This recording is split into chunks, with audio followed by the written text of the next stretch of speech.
할렐루야. 오늘 함께 은혜 받으실 말씀 마태복음 5장 13절로 16절까지 말씀을 제가 봉독해 올리겠습니다. 너희는 세상의 소금이니 소금이 만일 그 맛을 잃으면 무엇으로 짜게 하리요? 후에는 아무 쓸데없어 다만 밖에 버려져 사람에게 밟힐 뿐이니라. 너희는 세상의 빛이라. 산 위에 있는 동네가 숨겨지지 못할 것이요 사람이 등불을 켜서 말 아래 두지 아니하고 등경 위에 두나니 이러므로 집안 모든 사람에게 비치느니라. 이같이 너희 빛이 사람 앞에 비치게 하여 그들로 너희 착한 행실을 보고 하늘에 계신 너희 아버지께 영광을 돌리게 하라. 아멘. 저희들은 지금까지 예수님께서 산상설교를 통해서 팔복에 대해 말씀하신 것을 살펴보았습니다. 이제 그 팔복의 삶을 살아가는 우리들에게 어떤 특별한 은혜를 주셨는가, 어떤 사명을 주셨는가 하는 것으로 오늘 말씀을 이어가고자 합니다. 이 나라에, 아니 전 세계적으로 코로나가 벌써 1년이 훌쩍 넘어갑니다. 백신이 개발되었다 하지만 아직도 저희들에게까지 접종이 되고 또 접종한 사람들조차도 후유증이 있다 하니 다들 염려가 많으시지요. 코로나 때문에 오랫동안 마스크를 써야 하는 다소 불편한 상황이 계속되고 있는데 불편하다라고만 하지 말고 이 마스크를 왜 쓰게 했을까 하는 것에 대해서 어떤 긍정적인 영적 메시지를 기도하는 중에 생각나게 했습니다. 마스크를 쓰고 나면 말이죠. 얼마나 대화하기가 불편해요? 왜 마스크를 쓰게 했을까? 너희들은 말로만 하지 말고 행함과 진실함으로 해라. 말로만 하는 사랑, 말로만 하는 믿음은 필요 없다. 내 삶으로 믿음의 열매를 보이라. 행함과 진실함으로 살라 하시는 그런 의미가 아닌가.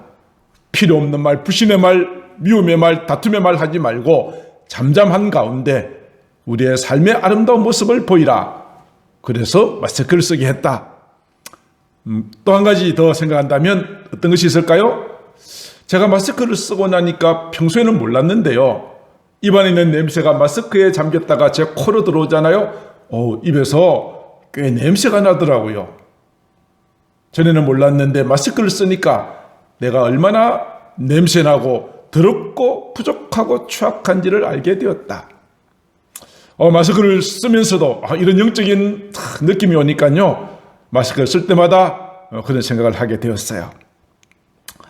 자, 그래서 우리가 주어진 모든 상황을 항상 부정적으로만 보지 말고 이 상황 가운데서 하나님의 뜻을, 하나님의 메시지를 깨닫는 것도 복이 아닌가 생각합니다. 오늘은 팔복에 대해서 말씀을 드립니다. 팔복을 지금까지 살펴보았습니다만 이제 팔복이 어떤 내용이었죠? 복이 있도다 하면서 8가지의 축복을 말씀하셨어요.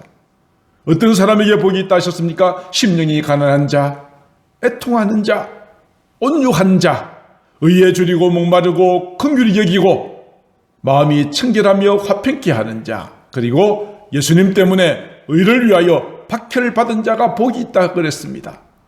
어떤 복일까요? 그 복은 천국이 너희들의 것이고 너희가 위로를 받게 될 것이고 땅을 기업으로 받고 배부르게 되고 긍휼히 여김을 받고 하나님을 보게 되고 하나님의 아들이라 일컬음을 받게 되어지는 놀라운 축복이 주어졌다는 것이죠. 이렇게 쭉 말씀을 마치고 나서 바로 오늘 본문으로 들어갑니다. 이 팔복의 축복을 누리고 사는 저희들에게 우리 주님께서는 이렇게 말씀하셨습니다. 너희는 세상의 소금이다. 또 너희는 세상의 빛이다 말씀하셨어요. 우리가 이 말씀을 너희는 세상에서 소금이 되어라, 빛이 되어라 하신 말씀이 아니라는 사실을 기억하셔야 돼요. 소금이 되어라가 아니라 너희는 소금이다. 빛이 되어가 아니라 너희는 빛이다. 그리고 또 한 가지, 너희는 교회 안에서만 소금이요 교회 안에서만 빛이 아니라 세상에 나가서 그곳에서 소금이 되고 빛된 삶을 살아야 한다는 것을 말씀해 주고 계세요. 이 세상은 내가 하나님을 믿는 자임을 내가 받은 은혜를 함께 나누어 주고 나를 통하여 하나님을 드러나게 하시는 내 모든 삶의 현장입니다. 내 인생의 무대입니다. 모든 사람이 우리를 주목할 것입니다. 우리가 어떻게 사느냐를 보고 그들이 하나님을 알게 될 것입니다. 그래서 우리는 세상에서 소금, 세상에서 빛된 존재라고 하는 사실을 우리에게 말씀해 주고 계세요. 자, 그래서 오늘은 세상의 소금 그리고 세상의 빛된 그에 대해서 말씀을 드리고자 해요. 너희는 세상의 소금이라 그랬어요. 그러면서 소금이 만약에 그 맛을 잃어버리면 소금의 역할이 나오죠. 소금은 어떤 역할을 한다고요? 음식에 맛을 내게 해요. 아무리 좋은 재료와 식재료를 써도 간이 안 맞으면 맛이 없어요. 그렇죠? 그래요. 간이 적절하게 간이 되면 음식이 맛이 있어요. 그뿐 아니에요. 맛만 내는 것이 아니에요. 소금의 역할은 많이 있어요. 맛을 내는 것뿐 아니라 우리 몸속의 소화 기능을 도와주고 살균 작용을 하고 해독을 시키고 썩지 않게 방부작용을 하고 심장 박동을 도와주고 내 몸속에 있는 나쁜 노폐물들을 밖으로 제거하는 이 모든 일들을 우리 몸속에 소금이 하는 거예요. 그래서 우리 몸속에 염분이 부족하면 우리 건강에 치명적인 그런 해를 줄 수 있다라는 것이 모든 의학자들과 많은 분들의 이야기입니다. 그래서 그런지 예수님께서 이렇게 말씀하셨어요. 소금은 좋은 것이야 이렇게 말씀하셨어요. 소금은 우리의 삶에 음식의 맛을 내는데 꼭 필요한 영양소다 하는 이야기죠. 우리가 바닷물 한 컵 속에 들어있는 소금의 양은 바닷물 한 컵을 받으면 약 50g 정도가 들어있대요.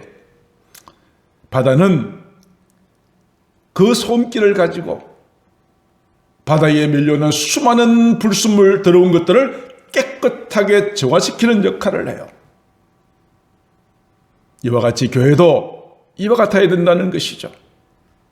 한 컵 속에 50g의 작은 소금기, 바다 전체 가운데 지극히 작은 소금의 양이지만 모든 불순물 더러운 것을 다 걸러냈던 것처럼 교회라고 하는 것은 세상에서 죄 많고 연약하고 타락하고 잘못된 길로 갔던 자들이라 할지라도 교회를 통하여 주님을 만나고 성도들이 소금이 되고 교회가 바다와 같이 되어서 어떤 사람이라도 다 죽게 돌아와 구원받고 새로운 사람으로 새 출발하게 만드는 역할을 교회가 해야 하고 성도가 해야 한다는 것입니다. 이것이 교회가 이 땅에 존재해야 될 이유입니다. 우리 성도가 마땅히 내가 살아있어야 될 존재의 가치인 것입니다. 집안에 정말 망나니와 같은 존재가 있다 할지라도 내가 아무리 협박하고 가르치고 읍소한다 할지라도 변화되지 않던 그 가족이 그 자녀가 내가 소금의 역할을 감당하고 교회가 바다와 같이 그들의 마음을 감싸주고 모든 죄악을 깨끗하게 정화시켜 나갈 때 그들은 새로운 삶을 살게 될 것이에요. 소금이 없는 인체가 온갖 병을 앓을 수밖에 없는 것처럼 이 땅에 소금과 같은 교회, 소금과 같은 성도가 이 땅에 없다면 이 땅은 정말 생명이 없는 죽음의 땅이 되고 말 것입니다. 소금의 사명을 감당하는 저희들이 이 세상을 살리는 것입니다. 소금 같은 여러분이 소속해 있는 그 가정과 직장과 또 교회가 살아나게 되는 것이죠. 소금은 좋은 것입니다. 소금 같은 성도는 정말 이 땅에서 꼭 필요한 존재라는 것이죠. 그래서 마가복음 9장 50절에 소금은 좋은 것이다 라고 말씀하시면서 소금을 두고 서로 화목하래요. 소금은 변하지 않는 것이거든요. 변함없이 화목하라. 소금에 대해서는 매우 긍정적인 내용으로 본문에 기록되어 있습니다. 그런데 이 소금들 가운데서도 정말 가치 없고 쓸모없는 소금이 있다고 그랬어요. 마태복음 5장 13절에 소금이 그 맛을 잃어버리면 맛을 잃어버린 소금은 어디에 쓰겠어요? 아무 쓸모없다는 것이죠. 그래서 밖에 버려져서 사람에게 짓밟힐 뿐이라고 말씀하여 주셨어요.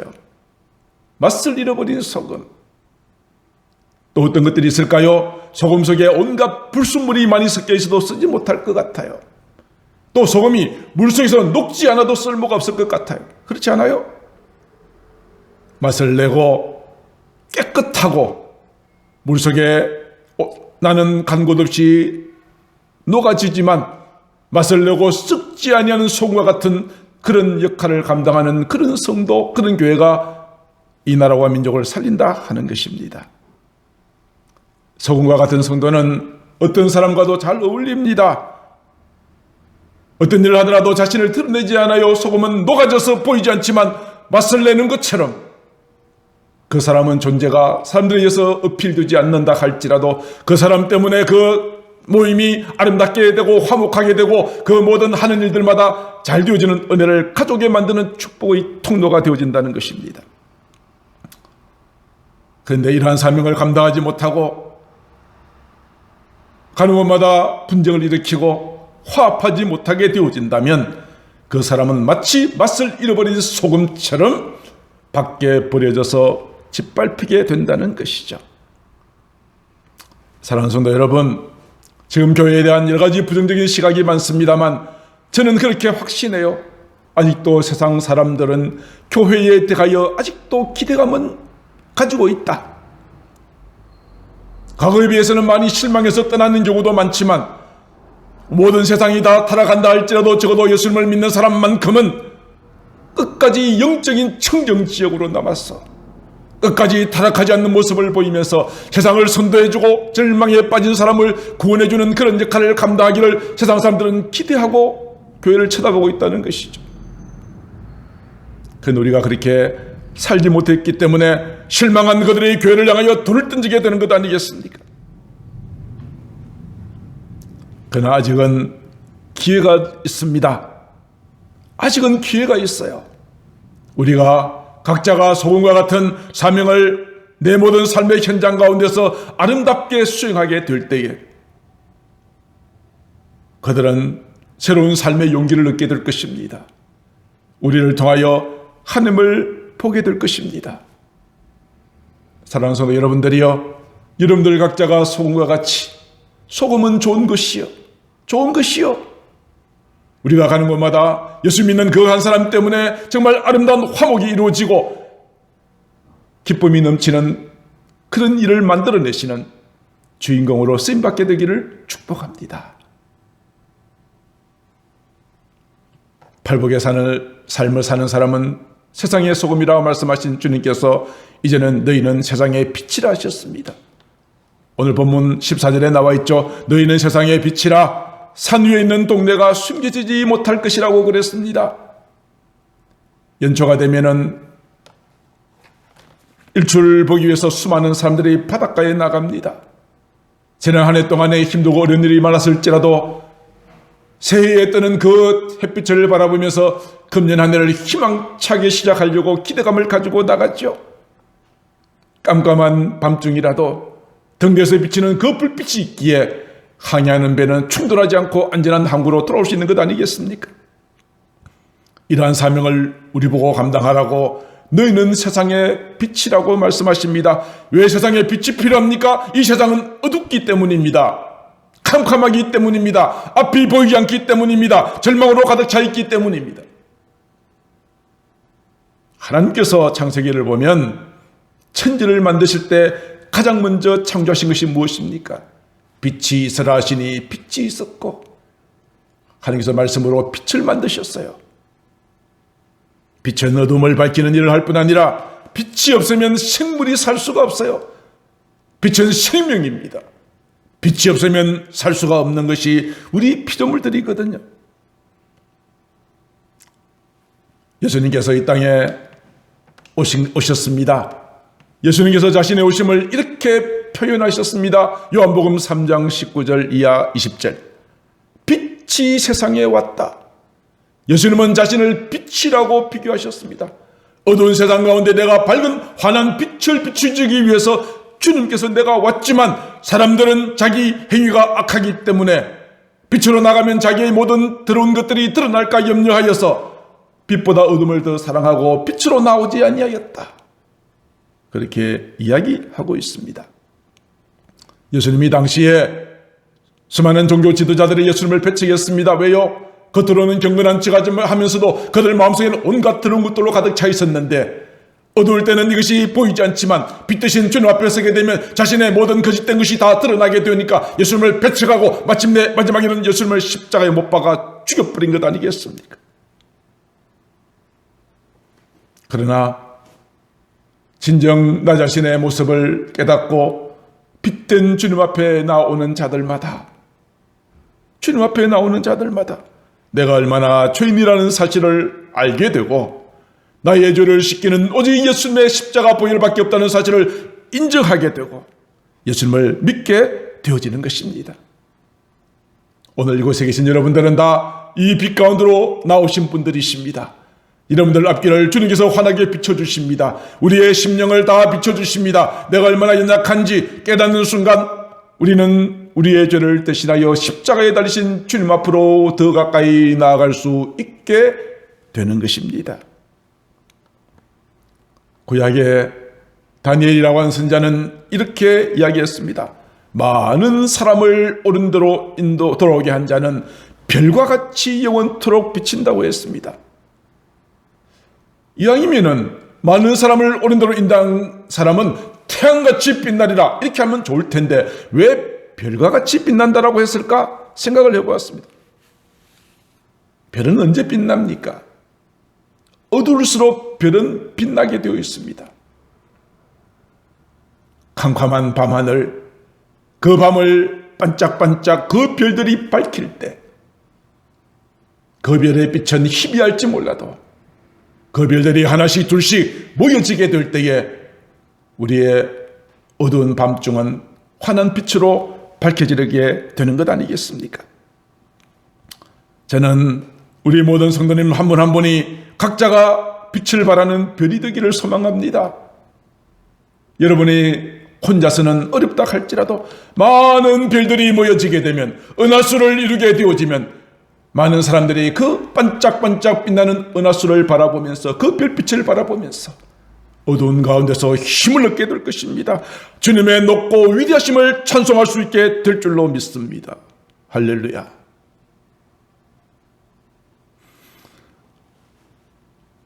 예수님께서는 계속하여 마태복음 5장 14절에 이렇게 말씀하십니다. 너희는 세상의 빛이라 하시고 그 빛은 가장 먼저 산 위에 있는 동네를 비춘다고 말씀하셨죠. 산 위에 있는 동네를 비춥니다. 그 다음에는요, 사람이 등불을 켜서 말 아래 두지 않고 등경 위에 두나니 그 다음에는 집안 모든 사람에게 비친다고 했어요. 처음에는 어디 비춘다고요? 산 위에 동네를 비추고 그 다음에는요, 집안을 비추는 거예요. 자, 이거 설명드리기 전에 말 아래 두지 아니하고 말이 뭐죠? 타는 말입니까? 아닙니다. 시골 가시면 알 텐데요. 쌀을 담아두는 이런 통이 있어요. 한 말, 두 말 때 그 말통 말합니다. 곡식을 담는 통이에요. 등불을 켜서 그 말 아래 두면은 바깥이 이 통에 가려져서 제대로 빛을 발하지 못할 것 아니겠어요? 그래서 말 아래 두지 않고 어디 둔다고요? 등경 위에 두어서 많은 넓은 곳에다 이 빛이 비치게 한다는 것이죠. 우리의 그리스도인의 삶은 이와 같습니다. 모든 사람들이 나를 주시하고 있다고 생각해야 돼요.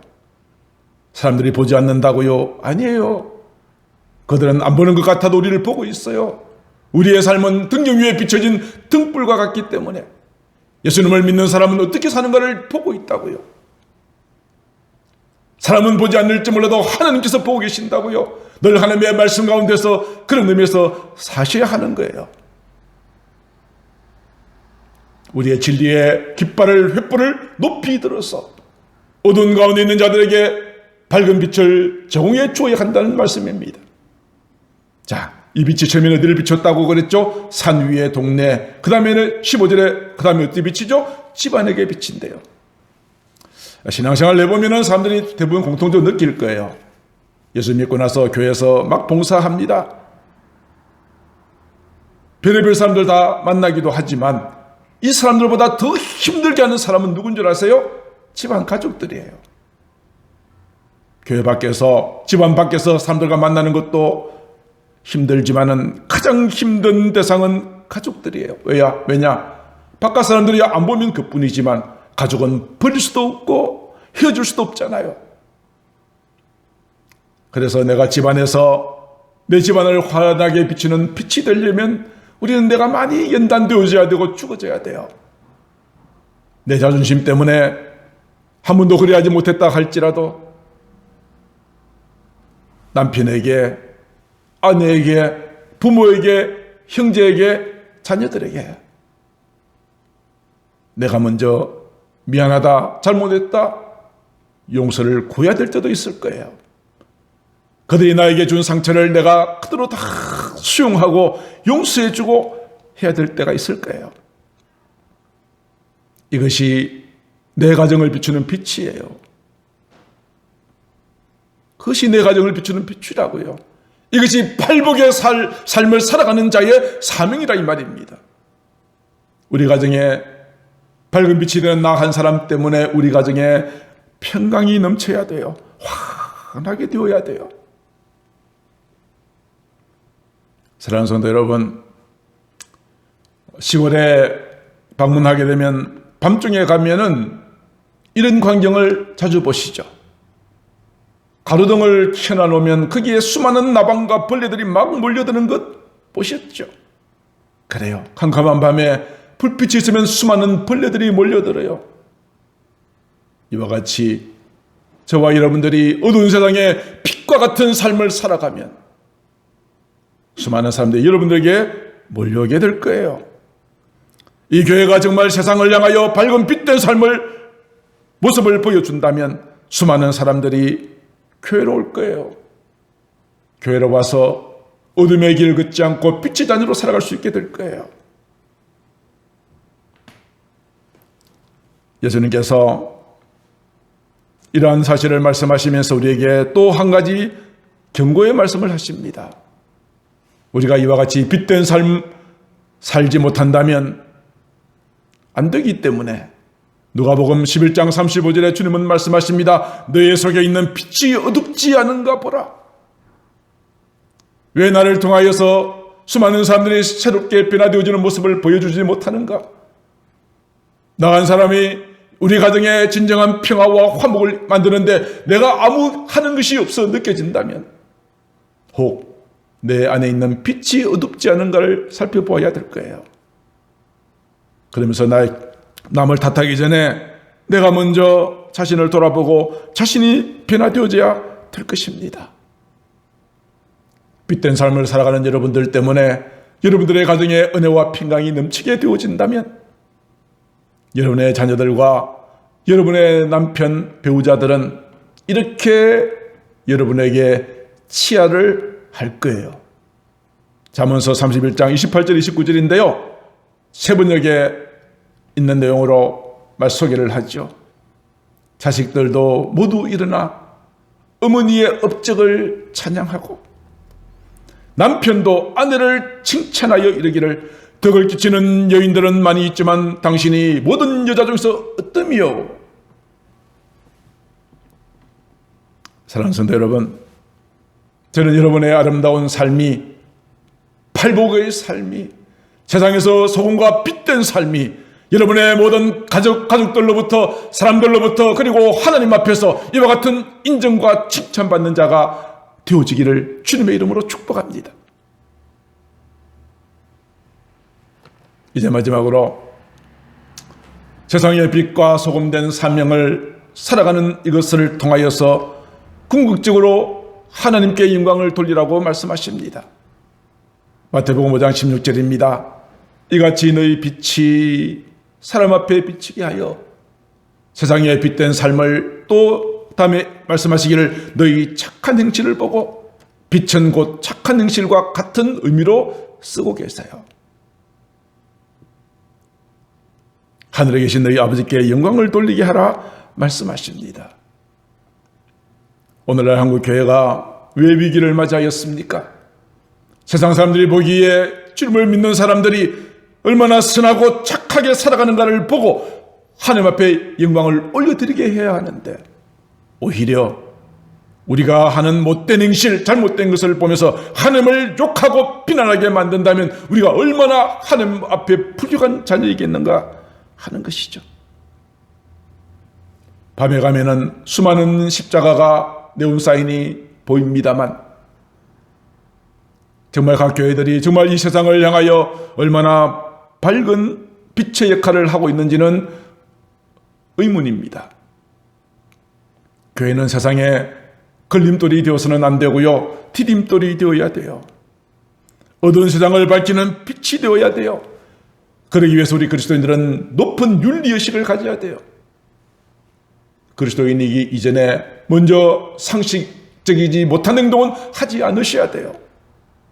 우리는 정식성을 가져야 돼요. 근면해야 돼요. 성실해야 돼요. 그리고 사랑과 기쁨으로 섬기는 삶을 사셔야 돼요. 이것이 착한 행실이에요. 이것이 빛된 삶이에요. 세상 사람들이 아무리 타락한다 할지라도 적어도 우리가 그런 삶의 모습을 보여주게 될 때 우리의 행실을 보고 하나님께서 영광을 받으시게 된다는 이야기입니다. 이런 것이 없어서는 우리는 결코 세상을 바꾸어 나갈 수가 없다는 사실을 기억하셔야 해요. 이와 같이 아름다운 착한 삶으로 세상 사람들에게 하나님께 영광을 올려드리게 만든 두 사람을 간단하게 소개합니다. 한 사람은 사랑의 원자탄이라고 이름이 붙여진 고 손양훈 목사님이십니다. 이 목사님의 두 아들은 공산주의자들에 의해서 비참하게 살해를 당했습니다. 그런데 손양훈 목사님은 아들을 죽인 살인자를 용서하고 양자로 삼았습니다. 이를 통해서 원수까지 사랑하라고 하신 주님의 사랑이 어떠한 것인가를 손양훈 목사님은 친히 이 행동을 통하여 보여주심으로 많은 사람들에게 감동을 주었고 이 목사님을 통하여 하나님의 하나님됨을 고백하게 만들었던 위대한 목회자였습니다. 또 한 사람을 더 소개할까요? 인도 캘커타에서 가난한 자와 병든 자와 고아들의 수호사로 한평생을 보내었던 마더 테레사 수녀 이야기입니다. 이 수녀님은 한평생 맨발로 다녔습니다. 신발을 신지 않았습니다. 왜요? 자기가 섬기는 캘커타의 가난한 사람들은 신발 살 돈이 없어서 맨발로 다녔기 때문에 이 수녀님도 맨발로 다니면서 생활했어요. 이 마더 테레사 수녀가 맨발로도 호텔도 가고 비행기도 타고 유엔 본부에 가서 연설도 하고 백악관에도 갔습니다. 그러나 맨발로 왔다고 어느 누구도 더럽다고 멸시하거나 출입을 거절한 적은 없어요. 도리어 그녀는 환영받았고 사랑받고 존경받는 대상이 되었습니다. 마더 테레사 수녀의 아름다운 행실은 1979년 노벨 평화상을 받기까지 이르게 되어졌던 것이죠. 그 외에도 예를 들자면 얼마든지 있겠습니다만 손양원 목사님이나 마더 테레사와 같은 이 두 사람, 세상에서는 화려한 삶을 살지 않았어요. 풍족한 삶을 살지 않았어요.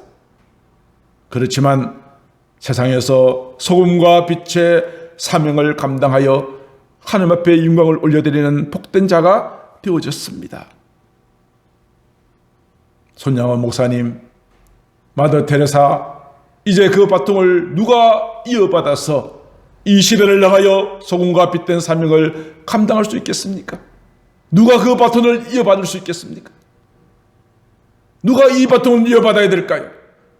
그 아름다운 사랑의 섬김을 통하여 하나님 앞에 영광을 올려드리던 이 아름다운 모든 모습들을 그 바톤을 이어받고 아름다운 전통을 이어받아서 이제 우리가 살아가고 우리 후손들에게 물려줘야 될 그 바톤을 이어받을 주인공은 누가 되어야 되겠습니까?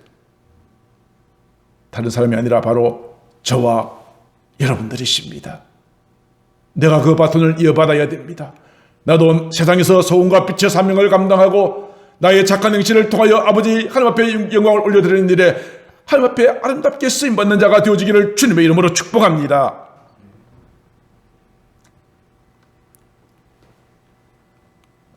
사도 바울은 에베소 교회에 대해 이렇게 말했습니다. 너희가 전에는 어둠에 거하였지 않느냐? 그러나 이제는 주 안에서 빛이라. 빛의 자녀들처럼 행하라고 이야기했습니다. 빛된 삶, 빛의 자녀들처럼 행한다는 것은 무슨 의미입니까? 에베소서 5장 9절에 이렇게 말합니다. 빛의 열매는 착함과 의로움과 진실함에 있다고 말씀했습니다. 오늘 이것이 내 삶을 측정하는 바로미터가 될 것입니다. 난 얼마나 착하게 사는가, 얼마나 의롭게, 얼마나 진실하게 살아가는가, 이것이 내가 빛의 자녀인지 아닌지, 세상에서 소금과 빛의 사명을 감당하는 자인지 아닌지를 측정하는 기준이 될 거예요. 착함과 의로움과 진실함이에요. 오늘 이 세 가지 측정 기준을 가지고 자신의 모습을 돌아보는 기회가 되었으면 좋겠어요. 마지막으로 아프리카에 한평생 선교사님으로 활동하시다가 하나님의 품에 안기신 한 선교사님의 무덤 앞에 쓰여져 있는 한 비문의 내용을 소개하고자 해요. 이것은 에베소 방금 읽었던 말씀에서 비롯되어진 말씀인 것처럼 보여요. 이런 비문이 쓰여져 있어요. 당신이 올 때 이곳은 어둠이었습니다. 당신이 떠나간 지금 우리는 빛 가운데 있습니다. 당신의 한평생의 헌신이 어두웠던 이 땅을 빛으로 인도하는 귀한 일에 쓰임받았던 한 톨에 썩어져가는 미랄이 되었습니다. 여러분의 인생이 이 땅에서 삶이 다 끝나고 난 다음에 여러분의 인생을 한 줄의 글로 남긴다면 어떤 글이 남겨지게 되기를 바라세요? 아무 의미 없이 왔다가 세상의 것만 추구하고 가다가 빈손으로 가버린 우리의 인생이 되지 않기 위해서, 내가 비록 세상적으로는 많은 것을 가지고 누리지 못하였다 할지라도 오늘 이 선교사님의 말씀처럼 나는 세상에서 소금과 빛의 사명을 감당하여 어두웠던 이 땅을 밝은 빛으로 인도하는 일에 하나님 앞에 쓰임받다가 왔습니다라고 주 앞에 고백할 수 있는 저와 여러분들 되기를 축복합니다. 그러한 여러분들에게 우리 주님께서는 생명의 면류관을 갚아주실 줄로 믿습니다. 사도 바울의 고백이 있죠. 나는 선한 싸움을 싸우고 달려갈 길을 마치고 믿음을 지켰습니다. 이제 흐르는 나를 위하여 생명의 면류관이 예비되었습니다. 할렐루야. 오늘 여러분들 모든 한평생의 삶이 이 땅의 것만을 추구하는 기복주의 신앙이 아니라 하늘의 놀라운 축복을 바라보는 팔복의 신앙을 가지고 세상에서 소금과 빛의 사명을 감당하게 될 때에 오늘 여러분들에게 귀한 생명의 면류관이 주어지게 될 것입니다. 이러한 모든 은혜를 받아 누리시는 귀한 성도님들 다 되시기를 주님의 이름으로 축복합니다. 기도하겠습니다. 존귀하신 하나님 아버지, 세상의 것만 추구하며 달려왔던 저희들이었습니다만 세상의 것보다 더 소중한 하늘의 복을 받기를 소망하는 우리의 간절한 마음으로 오늘도 귀한 말씀을 받았습니다. 하신 팔복의 축복을 우리가 늘 사모하면서 또한 이 팔복의 은혜를 받은 자는 세상 가운데서 소금이 되어야 하고 세상 가운데서 빛된 삶을 살아야 할 것을 말씀하셨습니다. 소금이 없으면은 생명을 유지할 수가 없고 썩지 않게 만들고 맛을 내는 것처럼 우리가 가는 곳마다 세상을 살만나게 만들고 용기를 잃은 자에게 용기를 주고 힘을 줄 수 있는 저희들 되게 하시고 어두운 세상을 밝히는 빛과 같이 이 땅에 가득한 어둠의 모든 권세를 몰아내고 아버지 하나님이여 정말 하나님의 진리 가운데로 인도하여 가는 저희들이 되게 하여 주옵소서. 빛된 아름다운 삶을 통하여 우리 아버지 하나님 앞에 영광 올려드리는 삶을 살아가는 저희들 되게 하시고 오늘도 내가 만나는 모든 사람들에게 하나님이 하나님 되심을 그들의 입술을 통하여 고백할 수 있는 아름답고 복된 삶으로 인도하여 주시옵소서. 사랑이 많으신 우리 구주 예수님 이름으로 기도드리옵나이다. 아멘.